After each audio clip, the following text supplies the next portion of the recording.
Allez, on vous transporte au cœur de cette journée de manifestation à l'appel du FNDC et de ses alliés, en l'occurrence l'ANAD, le FNDC politique, le FPP, le RPG Arc-en-Ciel et alliés. Donc on vous transporte au cœur de cette journée de manifestation à travers notre réseau de journalistes déployés sur le terrain. Nous partirons dans un instant du côté de Sonfonia, sur l'axe Sonfonia-Cimenterie, où nous allons retrouver notre Boeing Amadou Diallo qui est déjà sur place. Sur place, on nous signale déjà quelques tensions avec entre des jeunes manifestants et des services de sécurité. Nous partirons aussi du côté de l'axe Koza Bambeto Amdalaï avec Amadou Ribari, et sur l'autre route Fidel Castro Sekou Diatea Kamara nous attend à Kalouma Dixi dans le Kali Daouda Dafé, et puis Sorika Ndiabangoura qui est le reporter tout-terrain que nous allons retrouver sur différents axes de Conakry.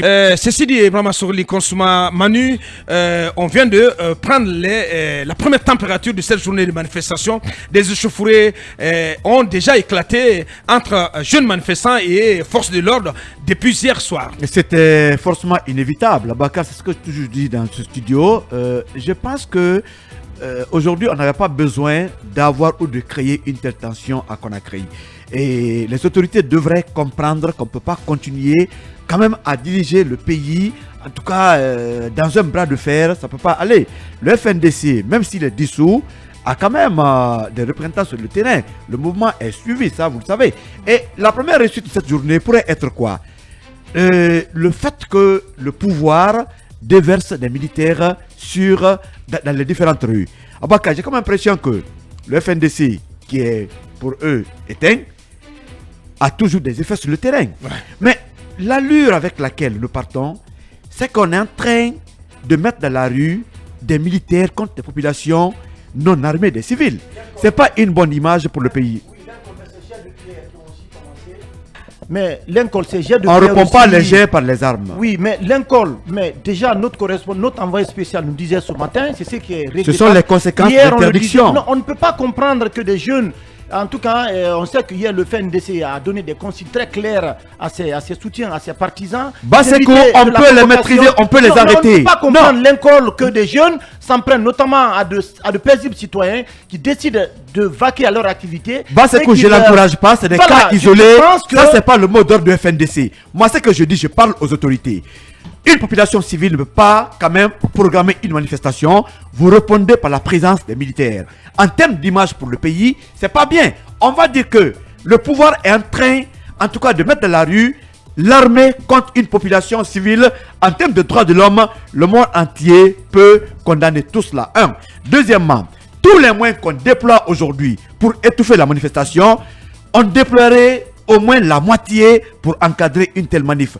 Il faut aujourd'hui des gestes d'apaisement. Le pouvoir doit élargir le cadre de dialogue, une autre session, pour ceux-là qui n'ont pas participé au dialogue, pour apaiser. Ouais. On ne peut pas diriger de la tension. On ne peut pas diriger, en tout cas, dans le bras de fer. Puisque vous parlez de gestes d'apaisement qui étaient, en tout cas selon des observateurs, possibles, oui, qui auraient pu être rendus possibles en amont pour éviter, et éventuellement, pour désamorcer, éventuellement, Manu, je ne sais pas qu'est-ce qui te fait grimacer, pour éventuellement désamorcer cette manifestation, il y a que l'une des résolutions, l'une des recommandations du dialogue auquel l'Équateur n'a pas pris part, c'était la levée du placement sous contrôle judiciaire des acteurs politiques, des 9 responsables politiques du Quatuor, ce qui n'a pas été fait. Tu me diras pas que c'était hors de portée. Deuxièmement, c'était également la fin de ce que le FNDC qualifie de harcèlement et poursuite judiciaire. Je pense que c'était le minimum syndical possible de la part du CNRD pour quand même essayer d'apaiser un peu la situation à Koumba et Mamadouri. Oui, Abaka, c'est pourquoi hier, pour terminer, je suis désolé, man. Lorsque Dame Makale parlait du suivi, en tout cas des revendications, ou des choses, je me disais que au niveau du dialogue, il y a eu quand même des recommandations. Lincoln, Madame Makale, oui, ou Docteur Makale. Oui, Madame Makale. J'ai dit Madame Makale, bien sûr. J'ai entendu Dame Makale. Non, Madame Makale, c'est ma professeure, je la respecte. Abakar, on peut appliquer ces recommandations, mais aujourd'hui, vous sentirez qu'il y a la mauvaise foi qui caractérise même ce qu'on appelle les recommandations du dialogue. Jusqu'à présent, rien n'est fait pour détendre la situation. C'est pas de la montagne à déplacer aujourd'hui pour mettre sous contrôle judiciaire. Fonike Mengue et compagnie, même les Kassori qui ne peuvent pas fuir le pays, au lieu de continuer à croupir en prison. Effectivement. C'est pas quand même de la montagne à déplacer. C'était l'une des recommandations. Voilà. Placer Fonike Mengue et compagnie sous contrôle judiciaire. C'est pas de la montagne à déplacer pour arrêter ce qu'on appelle le harcèlement judiciaire. C'est pas de la montagne à déplacer pour ouvrir une nouvelle session de dialogue. Aux acteurs les plus suivis du pays, c'est pas de la montagne à déplacer. C'est pas de la montagne à déplacer aussi, alors, pour te reprendre, que d'accélérer les procédures judiciaires concernant les détenus de la CRIEF. Oui, ce n'est pas non plus une montagne à déplacer aujourd'hui à Bakar pour alléger les mesures d'interdiction de manifestation. Vous savez, avant... Pas alléger. Non, lever cette soit mesure. on lève ou on allège. On allège comment? Alléger. Non, quand j'ai dit alléger... Oui, non. On rétablit le droit de manifester. Non, quand j'ai dit alléger, aujourd'hui, c'est une interdiction totale qui est là. Mais on peut poser des conditions. Pour dire oui, on peut manifester à telle ou telle condition. Ça devient même une mesure d'allègement. Mais à Bakar, tant que les droits de l'homme sont confisqués, le pouvoir ne doit pas s'attendre à ce que, en tout cas, il puisse avoir la situation facile sur le terrain. Une fois de plus encore, le colonel, s'il nous écoute, aujourd'hui, toutes les raisons pour lesquelles le pouvoir d'Alpha Condé, en tout cas, a chuté, ces raisons ont repris. Alors, si pour les engagements, les droits de l'homme, la liberté des citoyens, il n'y a pas de respect, ramener Alpha Condé au pouvoir, qui a aussi déployé l'armée sur le terrain. Mais ce qui n'est pas possible. Non, merci. Oui, mais ce sont les raisons qui ont poussé les militaires à prendre le pouvoir. Mais si aujourd'hui les citoyens ne sont pas libres, si aujourd'hui on met les bérets rouges sur le terrain, les militaires, si aujourd'hui on continue à arrêter, on emprisonne les Guinéens, mais c'est que ce coup de César ne peut pas être justifié. Ramener celui qui était là parce qu'il faisait les mêmes pratiques. Donc c'est un peu cela, Bakar. Merci, Lincoln. Et le colonel, qu'il fasse beaucoup attention. On est en train de voir aujourd'hui Dadis pour des crimes de sang devant une cour. Alpha Condé pourrait être poursuivi pour des crimes de sang. Il y a eu des morts en Guinée. Le colonel essaie de tirer leçon du passé, puisque ce qui se passe ne vous attendra pas, et vous ne serez pas éternellement au pouvoir. Merci. Nous, on vous dit, en tant qu'amis, on n'a aucun intérêt à vous mentir. On vous parle franchement. Merci. Nous sommes les vrais amis, parce qu'un jour, vous comprendrez qu'on n'est pas contre nous, monsieur le colonel. Contre vous, plutôt. Merci, Likon. Allez, ceci dit, pour cette manifestation, le ministre Morikone a décidé de réquisitionner l'armée au besoin. Oui, elle est déjà déployée, en tout cas, à entendre. Allez, Manu, c'est vous qui avez la parole sur cette réquisition qui a été décidée par le ministre Morikone, qui a décidé plutôt de réquisitionner les forces armées. Effectivement, en tout cas, je le disais tantôt, à entendre notre reporter Amadou Diallo qui est déjà déployé, des unités de l'armée sont déjà opérationnelles. Cette réquisition date déjà à Bakar d'hier, donc du 15... Par contre, Sékou Diatéa ne nous parle pas de la présence de l'armée sur l'axe autoroute. Oui, on va comprendre peut-être pourquoi. Parce que le ministre a cité une loi, effectivement, la loi sur le maintien d'ordre, c'est la L009-2015. Bien, cette réquisition, donc, vous pouvez voir sur l'écran, vous qui nous suivez sur nos plateformes numériques. Et vous pouvez aussi voir que le ministre de l'administration du territoire et de la décentralisation a cité notamment les articles 28 et 29. Et oui, moi je suis allé dans la loi en question qui parle du maintien de l'ordre. L'article 29, en réalité, c'est pour 28 plutôt. Est-ce que le ministre de l'administration du territoire et de la décentralisation a qualité de saisir l'armée? Oui, la loi en question le prévoit. Et l'article 29 fixe justement, lui donne aussi le pouvoir de fixer la mission, les objectifs, la conduite générale, le rôle de déploiement et les mesures correspondantes mises en œuvre. Ça, c'est un peu pour motiver en quelque sorte ici cette décision de réquisition légale, la décision du ministre Morikone de réquisitionner l'armée. Donc, c'est légal, c'est prévu par la loi. Mais il y a quand même aussi un autre article à Bakar qui a attiré mon attention, c'est l'article 31 de cette même loi, qui dit que les unités d'intervention demeurent en permanence sous les ordres de leur chef et que l'autorité civile ne s'immisce pas dans leur mise en œuvre tactique. Donc Morikone a le pouvoir de réquisitionner l'armée, mais il n'a pas par exemple le pouvoir de la déployer. Ça veut dire que tout ce qu'il peut, c'est demander au chef militaire de mobiliser l'armée, Mais est-ce qu'il faut envoyer l'armée sur l'autoroute à Bessia, à la tannerie, à Koza ou à Sonfonia? C'est pour répondre à la question de Akumba tout à l'heure. Il n'a pas ce pouvoir. C'est le chef militaire qui décide en réalité du plan de déploiement. Voilà, où il va déployer ses hommes. C'est pourquoi, évidemment, on peut comprendre. Mais entendons-nous là-dessus, Manu. Dès lors qu'il est saisi de cette réquisition venant du ministre de l'administration du territoire, il doit se bouger, il doit s'exécuter. Oui, effectivement, il doit s'exécuter. La loi le prévoit.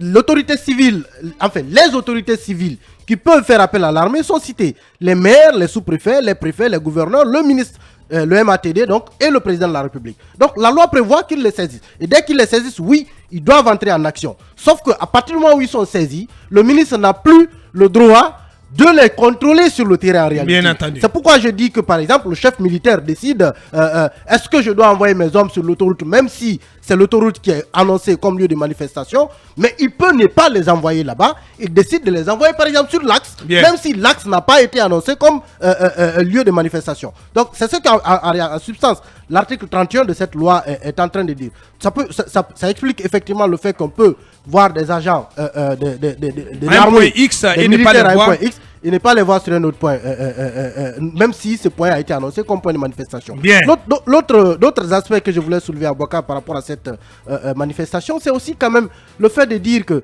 hier, on a lu ici le guide du manifestant que le FNDC a sorti, que tout le monde a salué, qui est un guide pacifique et qui à la limite ressort d'une déclaration assez responsable de la part du FNDC.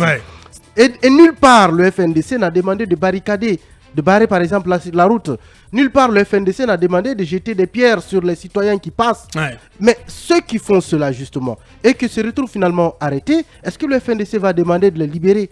Dans quel contexte ceux-là seront placés? Parce que s'ils agissent contrairement aux appels du FNDC, ça voudra dire que s'ils sont arrêtés en flagrant délit de cette circonstance-là, le FNDC ne peut pas demander, par exemple, leur libération, si c'est le cas demain ou après-demain. Ça, c'est une grosse interrogation parce que chaque fois que ça arrive, vous allez peut-être voir aussi, peut-être dans la fin de la journée, un communiqué du FNDC qui va vous parler de l'arrestation d'un tel nombre de manifestants. Mais parfois, quand le FNDC qui dresse un premier bilan de 6 blessés déjà. 6 blessés par balle. Oui, c'est déplorable parce que c'est vrai que ça tire.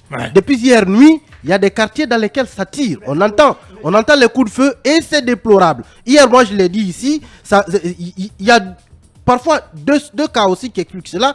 Le premier, c'est que c'est vrai, les manifestants peuvent démarrer la veille de la manifestation, ce qui est illégal. C'est-à-dire que ceux qui ont tenté hier de perturber la circulation sont dans toute l'illégalité qu'il faut souligner. Ce n'est pas le 15 qui a été annoncé comme manifestation, c'est le 16. Lorsque vous commencez déjà à monter des barricades le 15, c'est illégal. Ça, c'est une première chose. Et ça explique parfois les descentes des forces de l'ordre. Mais l'autre aspect que j'avais aussi souligné hier, c'est quand aussi les forces de l'ordre, justement, la police et la gendarmerie, la veille des manifestations, se permettent des expéditions nocturnes, débarquent dans les quartiers, vont chercher les jeunes influents, notamment ceux qui sont en mesure de mobiliser. On commence à les chercher la veille. Ça aussi, c'est de nature à irriter la population, à irriter même ceux-là parfois, même s'ils n'ont pas envie de manifester le lendemain, se retrouvent finalement emportés par cette empathie développée finalement par le comportement des forces de l'ordre qui débarquent la veille. À des moments où il ne faut pas débarquer, ils viennent semer la terreur parfois. Ça aussi, ça peut expliquer ce qu'on est en train de voir. Parce que dans les quartiers hier de Abouakar, oui, on pouvait entendre des coups de feu. Et ça, rien ne pouvait expliquer. Hier, en tout cas, rien ne pouvait expliquer des coups de feu. Aujourd'hui, on peut dire, ouais, il y a peut-être des tensions, il peut y avoir des accrochages. Mais pour ce qui est d'hier, je trouve que c'est illégal. Il y a des techniques pour maîtriser les manifestants violents. Globalement aussi à Boakar, je pense aussi, très honnêtement, que ce pays a aussi quand même connu assez de tension, assez de violence. Assez de troubles, assez de violence. D'un côté ou de l'autre, il faut que les gens se ressaisissent. Il faut que les gens se calment. Qu'à un moment, qu'on donne le droit aux Guinéens qui n'est concerné ni par le CNRD, ni par le FNDC, ces Guinéens-là qui ne veulent que sortir le matin, rentrer tranquillement chez eux le soir, qu'on permette à ceux-là aussi de vivre tranquille dans un pays. Le CNRD et le FNDC sont entrés dans un bras de fer, malheureusement, du type je suis plus fort que toi. Malheureusement, c'est un bras de fer qui ne rapporte rien à personne. Nous sommes dans une période assez sensible, c'est une période transitoire, et cela devait concerner même le FNDC qui peut-être devait, peut-être à partir du moment où nous sommes en pareille circonstance, sursoir un peu à certaines choses, permettre aussi que chacun permette de sortir de cette période sensible. Bien. Et 3-4 mois. Il n'y a pas eu de manifestation, il n'y a pas eu de solution. Moi, je ne vous ai pas interrompu quand vous parliez. Oui, Vous êtes mais allergique quand on touche le FNDC. Non, oui, bien sûr. Désolé, je ne suis pas militant du FNDC. Je Le dis ce que je FNDC, sais. personne de militant. Mais Pas du tout. Personne n'est militant ici. que l'icône me monsieur. permette Bien. de dire ce que je veux parce c'est que pour je dire n'ai pas juste interrompu. Personne- Non, c'est pour dire juste Nul n'est que militant il y a ici. eu un moment où il n'y a pas eu de manifestation, mais aucune solution n'a été apportée. On se Voilà. dit, s'il vous plaît. Allez, on va été partir. galant d'écouter On va- l'école. mais Je vais bien- être galant de bien m'écouter entendu, en retour. bien entendu, Et voilà. je l'ai terminé pour dire Oui. que le CNRD devait aussi, parce qu'on sait que la détention de Fonike Mangué, de Ibrahima Diallo, de Biloba, aujourd'hui en tout cas, les circonstances dans lesquelles ils sont, rien ne peut expliquer qu'ils durent en prison aussi longtemps, qu'ils n'aient pas droit à un procès. Oui, il faut les placer sous contrôle judiciaire en attendant qu'ils aient droit à ce procès, ou il faut les libérer si on n'a pas d'éléments sur lesquels on peut encore continuer à les retenir. Et je pense que quand on fait cela, le FNDC n'aura plus aucune raison de troubler encore l'ordre public. Bien dit. On revient en plateau ici avec vous à Kumba pour revenir sur cette réquisition qui a été décidée par le ministre Amori Kondé. Si tu peux désactiver quelques micros s'il te plaît, Babin. Voilà, pour revenir donc sur cette réquisition. Pendant ce temps, il y a ces accusations du FNDC portées notamment contre le colonel Balasamoura, ce que c'est dans le communiqué, ce mercredi 15 février, pendant que le haut commandant de la gendarmerie nationale, le général Balasamoura, distribuait des billets de banque à des jeunes contre-manifestants constitués à cet effet et que les facilitatrices rôdaient sur le long de l'axe l'autoroute Le Prince pour mettre en pratique les consignes de leur deal avec le CNRD. Les membres du CNRD, du gouvernement, ont passé le plus clair de leur temps dans des réunions. Voilà. Donc, je parlais de ces accusations Abouakar, difficiles qui restent difficiles à vérifier. avant de parler succinctement de la réquisition signée par Monsieur le ministre de l'administration du territoire, j'aimerais rappeler que les chefs exercent leur pouvoir au bénéfice exclusif de ceux qu'ils commandent. Ce n'est pas moi qui le dis, c'est Platon. Et je reviens sur là où M. Emmanuel s'est arrêté tout à l'heure pour dire que le maintien de l'ordre, disons par les forces de sécurité et de défense, sont classés en 3 ordres d'intervention. Dans le premier ordre, c'est que c'est la police nationale qui intervient.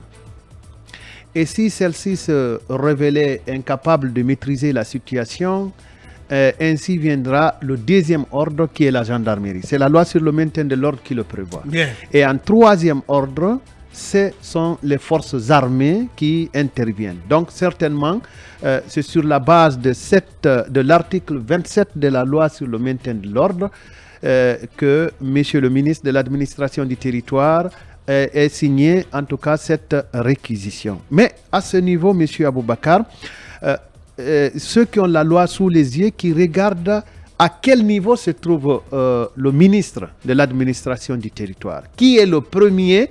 Quelle est la responsabilité première à être désignée, à être habilité à demander un concours de forces de défense et de sécurité? Ce sont les maires. Ouais. Même le président de la République vient en dernière position et monsieur le ministre de l'administration du territoire vient, lui, sauf erreur de ma part, en avant-dernière position. Ça veut dire que les maires ont une responsabilité dans la gestion des manifestations parce que juridiquement, ils répondront demain des exactions qui pourrait y avoir sur la gestion de ces manifestations-là, parce qu'ils sont les premiers responsables à avoir réquisitionné, en tout cas suivant la loi, les forces de défense et de sécurité.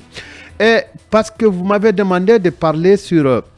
de m'exprimer sur la réquisition de monsieur le ministre de l'administration du territoire, permettez quand même qu'on la lise. Peut-être que ça prendra du temps, mais avec votre permission, lisons-la et peut-être tentons de l'expliquer. Il dit ceci au nom de la loi. Nous, Mori Kondé, ministre de l'administration du territoire et de la décentralisation, requérons en vertu des dispositions des articles 28 et 29 et suivant de la loi de la loi relative au maintien de l'ordre public en République de Guinée, les forces armées, à travers le chef d'état-major général, le général de brigade Sadiba Koulibaly, de prêter le concours des troupes et moyens nécessaires pour appuyer aux besoins les forces de police et de gendarmerie pour le maintien et le rétablissement de l'ordre sur l'ensemble du territoire national. De ce jour, mercredi 15 février à 18h00 au samedi 18 février 2023 à 18h00. Le chef d'état-major général des armées est invité à mettre en œuvre l'ensemble des moyens nécessaires dans l'exécution de la présente réquisition et pour garantie du dit chef d'état-major général des armées, nous opposons notre signature. Donc, voilà la réquisition. Ça veut dire que les forces de défense et de sécurité qui seront sur le terrain, qui commettront des exactions, elles ne trouveront aucune garantie auprès de la réquisition de monsieur le ministre de l'administration du territoire. Parce qu'il a dit qu'il les appelle selon la loi. Et il leur demande d'appliquer la loi relative au maintien de l'ordre public. Moi, j'ai eu monsieur le ministre ce matin, Morikonde, parce que j'avais vu des véhicules militaires vers 6 heures au rond-point de Anko 5 en venant. J'ai appelé pour savoir est-ce qu'effectivement il a requis l'armée, les militaires, d'être sur le terrain. C'est ainsi qu'il m'a expliqué qu'il s'agit d'une réquisition au besoin, en cas de besoin. Ouais.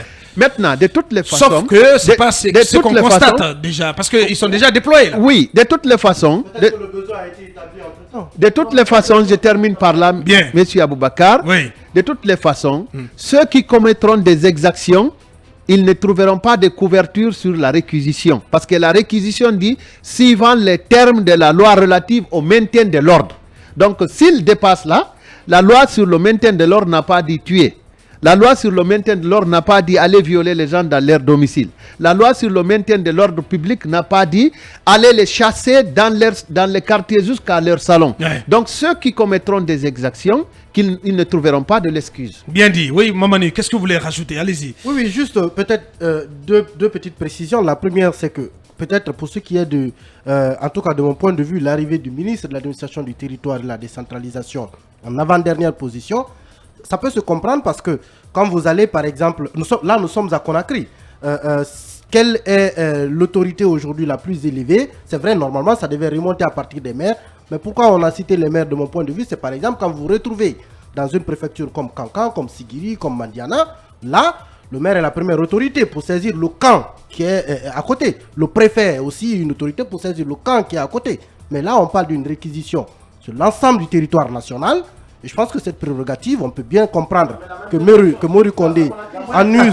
La manifestation de M. Soupla, la manifestation à Conakry, c'est incompréhensible. Attendez. On n'a pas besoin je ne suis pas en train de au plan national. C'est pas une manifestation. Non, mais c'est important. Oui, laissez-le finir. Mais c'est important de souligner cet aspect, Manu. Mais je n'ai même pas terminé. Les maires, je ne suis pas en train de juger. Est-ce que ça doit être ainsi ou pas?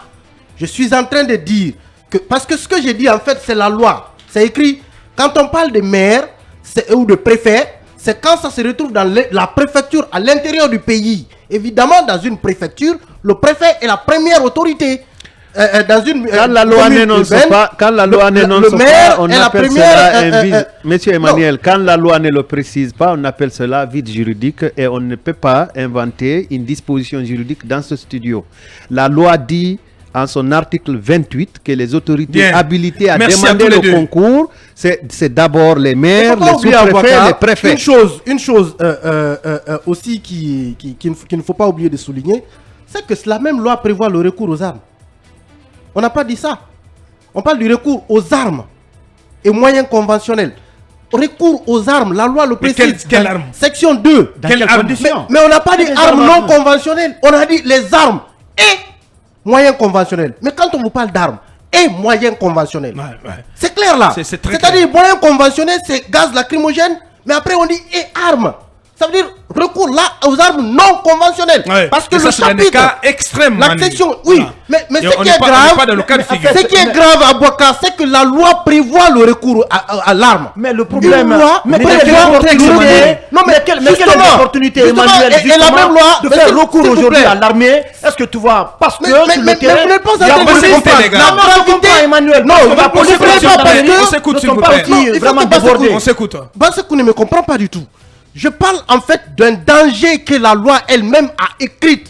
Elle prévoit que des hommes fassent recours aux armes. Et là, on dit... Mais dans quel cadre? Dans Justement, quel le contexte? cadre est précis. Oui, allez-y, précisez-nous lorsqu'ils cela, savent- monsieur. Lorsque, par exemple, les agents sentent que leur propre vie est menacée, lorsqu'ils jugent, par exemple, que la vie d'autres citoyens est menacée, lorsqu'ils pensent qu'ils ne peuvent utiliser, ils sont dans une situation où seule l'arme peut leur permettre de s'en sortir, ils peuvent utiliser l'arme. Sauf qu'à Bouakar, le danger qui est derrière cet agent pour évaluer justement la situation conformément à cette loi. Bien C'est entendu. ça le danger. Ouais. C'est-à-dire que c'est le militaire lui-même qui évalue. apprécie la situation. Est-ce que là, juste. Non, Akoumba, c'est ce que la loi a prévu. Permets-nous de Bien. parler Mais aussi. est-ce Bien, que vous, permettez est-ce quand que même vous- à Mamadou de est-ce déplacer que vous deux êtes mots. là-bas? Non. Est-ce qu'il y a un Le procureur premier derrière lui responsable, pour c'est dire- le commandant d'unité qui Mais- déploie, Il est lui-même le militaire à Bouakar. Oui, mais il est le Akoumba. responsable. Il est le responsable. Et la loi le précise, monsieur Emmanuel. Bien. Mais justement, La loi ce précise- que la loi dit, c'est que le militaire se retrouve dans un contexte, il pense que là où il est, il peut utiliser son arme. Oui, mais comment, Sauf que comment vous expliquez déjà, Manu, que... Sauf que vous ne Manu, pouvez pas Manu, savoir, Manu, est-ce que Manu, c'est- pour en terminer, parce qu'on arrive à la seconde grande pause dans cette émission, comment vous expliquez le fait que l'armée soit déjà déployée alors que la réquisition signée par le ministre Morikone précise bien au cas, au besoin. Je ne sais pas qu'est-ce qui a changé entre temps. Moi, je ne peux pas expliquer ce qui a. Si c'est- Il y a quel mais il a- besoin? Y a-t-il déjà un besoin qui justifierait la présence, le déploiement de l'armée au stade où nous en À sommes? partir du moment où Morikone a dit au besoin, ça veut dire qu'il était censé relancer les forces de défense pour leur dire que le besoin est là.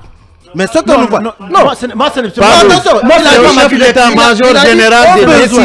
Au besoin. décider de la nécessité du déploiement. Un, Pas deux- Morikone. Mais justement, normalement, on devait savoir, le public devait savoir, est-ce que le besoin en question s'est posé. Et est-ce que le Sauf que besoin c'est pas le était cas. réel là? Était C'est réel. pas le cas. Mais- Parce que quand vous mais dites l'autre au chose- besoin, c'est comme si on disait on mobilise les forces et on les met Bien. en attente. Gouverner, c'est Mais prévoir. à quel moment le C'est besoin prévoir. s'est posé? Merci à tous C'est les important quatre. qu'on sache. Merci Oui, à mais tous les gouverner, quatre. c'est prévoir. Allez, la radio étant l'heure aussi, voilà, elle s'impose à nous pour en tout cas, être respectueux de nos engagements vis-à-vis de nos partenaires. On marque la pause, on revient pour continuer ce débat, pour continuer à faire le tour de tous les quartiers chauds de Conakry à l'occasion de cette journée de manifestation à l'initiative du FNDC, le FNDC dont on entendra le responsable stratégie et planification, M. Sekou Koununo, qui va prendre la parole dès le début de la troisième partie de Mirador. On revient dans quelques minutes.